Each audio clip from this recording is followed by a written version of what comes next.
By the end of 1963, the charm of the Beatles had spread far beyond the usual appeal of British pop stars. Toddlers were wearing plastic Beatle wigs, and the aristocracy were rattling their jewellery at the Royal Variety Show. To the generation born during the Second World War, the advent of the Beatles signalled the dawn of a dazzling new era, as Michael Palin recalls. Obviously, I was swept up in all that, and I think when She Loves You came out, it was being played everywhere.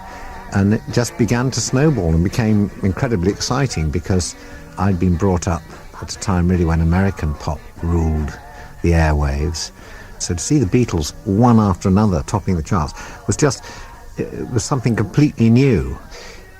I mean, the 1960s was sort of, I was really brought up, I was 20 years old in 1963, about the start of the Beatles. I was brought up on war stories, on our history, on the past, on the idea of Britain being an imperial country and the map being coloured red. And around about 1956, I suppose, after the failed invasion of Suez, when we sort of botched that up and were told what to do by the Americans, it all began to change. And at exactly the same time as the Beatles were springing up, the empire was shrinking very fast, and we were just giving countries independence left, right and centre. And I think we all felt our generation felt this had to be a good thing, and we were brought up on Beyond the Fringe and all that, where people weren't afraid to sort of make jokes about the Prime Minister or old sort of military pieties or whatever it was that we felt were cant. And along came the Beatles at exactly that time. The thing was, the Beatles came from a different area. They were from Liverpool, they were working class, and usually sort of jolly good working class chappies over there and the sort of knobs over there. And the Beatles, it was never like that. It wasn't them and us. They came centre stage in the country, because a country which was sort of losing its way in the world and losing a bit of face in the world suddenly had these world beaters. It made everyone feel a little easier about themselves. You know, so the class consciousness of Britain slipped a little bit. George, can I turn to you now? How long do you think you're going to be successful? You've had this monumental rise. Obviously, this sort of thing can't go on, but do you think you can settle down to a life in show business? Well, we're hoping to. I mean, not necessarily a life in show business, but at least a couple more years. A long run. Yeah. I mean, if we do as well as Cliff and the Shadows have done up to now, well, I mean, we won't be moaning. I'm very happy. I mean, naturally, it can't go on as it has been going the last few months. I mean, it'd just be ridiculous. How do you find all this business of having screaming girls following you all over the place? Well, we feel flattered. I mean, it's and very flattened. Yeah, and flattened. But, I mean, if the screaming fans weren't there, then we wouldn't be here, would we? Since she's been gone, I want no one to talk to me. It's not the same, but I'm to blame, it's plain to see. So go away, leave me alone, don't bother me. I can't believe that she would leave me on my own. It's just not right when every night I'm all alone. I've got no time for you right now, don't bother me. I know I'll never be the same if I don't get her back again, because I know she'll always be the only girl for me. But till she's here, please don't come near, just stay away. I'll let you know when she's come home. Until that day, don't come around, leave me alone, don't bother me.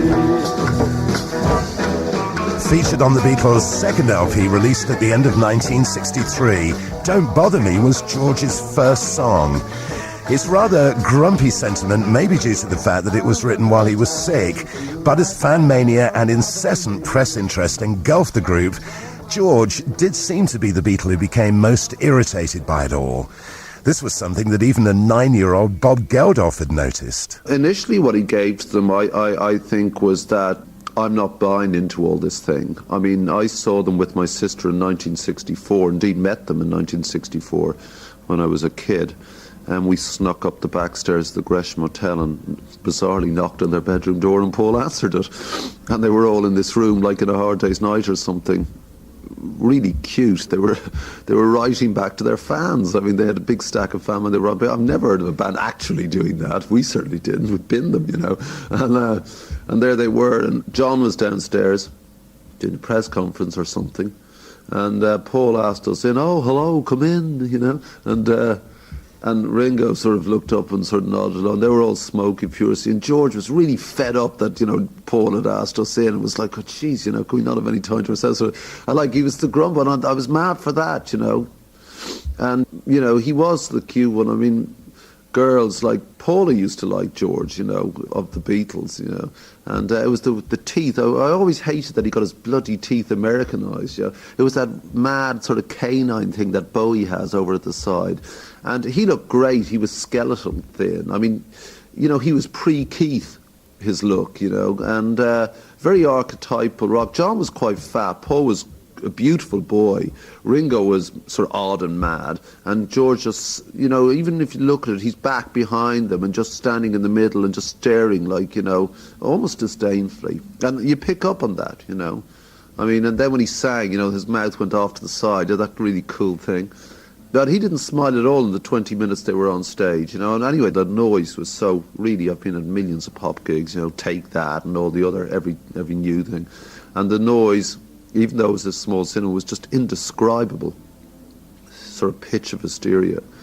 So when we met them, like, he signed the first album that we had, but really didn't involve himself. Of course, we were twittering away. But he was always sullen. He always held back. He didn't buy in. I think against John and Paul, you have to plough your own furrow, especially if you've got ambitions to compete with them. You know, there was just no way. How do you get a look in?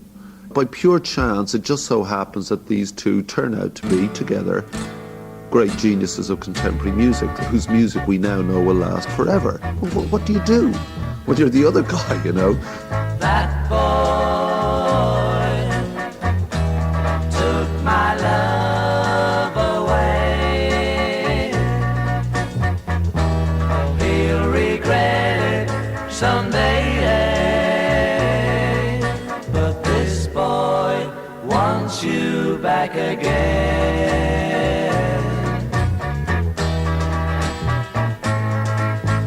That boy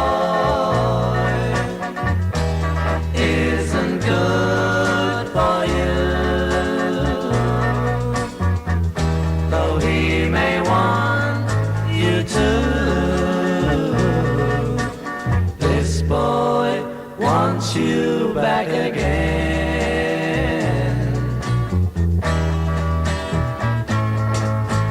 This boy.